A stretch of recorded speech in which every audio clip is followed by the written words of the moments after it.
Hi, Lori. I'm having an issue with respect with my daughter who is 6. She has started speaking very rudely to me and the whole family. I empathize with her and say that I know she's just trying to express herself and wants to be heard, but everything ends up becoming a battle. Mostly, I am fed up with the way she talks to me. It is so disrespectful. She's even finally lashed out with, I hate you for the first time, and that is unacceptable and it hurt. I am at a loss. Do you have any ideas, Katrina? Hey Katrina, I do have a few ideas for you, but first I have to say I imagine that it's really hard to hear such hurtful words coming from someone so small and someone who you love so much. I think that one of the biggest triggers for parents, other than judgment from our own parents, is judgment from our kids. Because, acceptance and appreciation from those people that we love, those primary people in our lives, is a basic human need. And when our kids lash out at us, the urge to defend ourselves, our position, or force our ideas on someone, smaller and less powerful can be really, really strong. Now, there are a lot of other teachable moment videos that can walk you through the steps of how to approach conflict with empathy and understanding so that you can move this in a new direction. But today I want to focus this segment on transforming judgment because it's very common for folks to come to me when they are at the end of their rope, and often they are so frustrated with the dynamic in their home that using evaluation and judgment is the only way that they actually know how to describe everything and what's going on. So, one of the first steps to long term change is mastering the perspective shift. I want you to get to a place where you describe what is happening without using language like blame, shame, judgment, or guilt. Often, often parents are really committed to using gentle or positive conscious discipline, but they forget that it takes more than just empathy to change behavior. It actually takes a whole shift in how you speak about and how you see your children.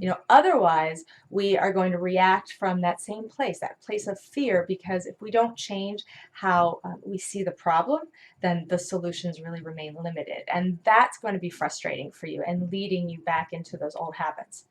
In this place of fear, we tend to want to defend ourselves by, judging other people. We close down our hearts, and even if we think that we're offering words that seem like empathy, if we don't actually change our perspective of the behavior, we're not going to be able to create the emotional climate necessary for learning, which is what's going to lead to that long-term behavioral change that I know that you want so much. So the process of compassionate communication asks us not only to speak from our heart, from our hearts, from this place of understanding, but also to listen from that same frame of reference. To listen from the heart means that when you hear the words "I hate you," you hear a tragic expression of an unmet need.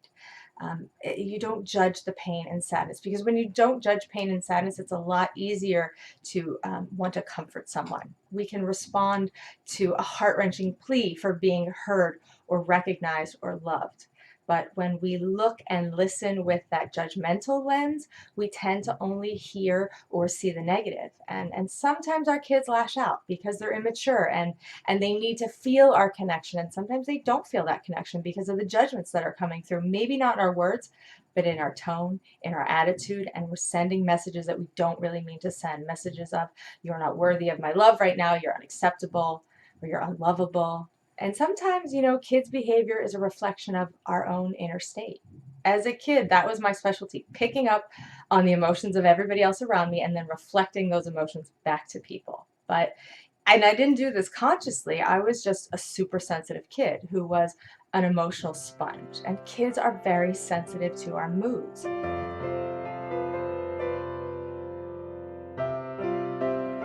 Your mood and your reactions are affected by how well your needs are met. And that is going to spill over into your interactions with others, especially with your kids who are super sensitive to your moods. So the self-awareness piece, this is really so important to long-term behavioral change, because it affects how your kids learn to reflect on their own behavior and how they become aware of how they affect others. If we are oblivious, say, to the fact that our crossed arms which are a reflection of our own pain or intolerance, but if we're unaware that that nonverbal gesture, that communication, is making our 6-year-old anxious, then how can we expect that 6-year-old to notice that her words which are also expressions of pain and hurt, how can we expect her to notice that those are hurtful or unacceptable? So this doesn't mean that you ignore behavior. It means that you see more than a character flaw or more than a deliberate act of defiance. Focusing on how her behavior is affecting you is not unimportant. It's just the wrong avenue to begin that journey towards instilling values like respect and consideration.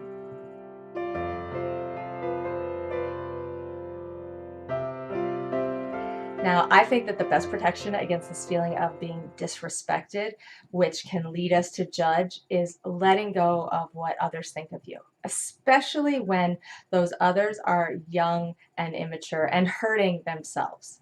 When kids swear at us, when they say that I hate you language, they are sending us a message that they are hurting and that they are out of resources to handle the situation. What they hate is the way that they are feeling in this moment. So don't mistake a lack of coping skills for a lack of love or a lack of respect or some kind of direct assault on your parenting or your responsibility or your authority. Taking your kids' behavior personally sets up conditions that are ripe for defensiveness. When we aren't mindful, we send the message that we are out of control and that we can't handle our child's behavior, that it's throwing us off our game. And that's a scary place for our kids because when they're overwhelmed, they depend on us to keep it together. And by keep it together, I mean by responding without the blame, the shame, the judgment, and the guilt. Because what happens when you're mindful of your interactions, it sends the message to your kids that whatever is upsetting you right now, it isn't anything that I can't handle. And that creates the conditions necessary for learning and that emotional safety. Now you can say to your child, I hear the anger in your words. You want it to be different. This feels unfair because I won't change my mind and you don't like it. And then leave it at that. Leave out the buts and the shoulds. This is where we lose our influence. We want to start imposing rules and logic way too soon, before our kids are able to receive the lesson. We're so concerned with making sure that our kids, feel the impact of their actions that we rush through connection to label behavior and legitimize our limits. We don't need to do that. Every time we do that, every time we focus on behavior, we risk relationship. So don't make behavior the priority. Trust that your relationship will have a direct long-term effect on your child's behavior.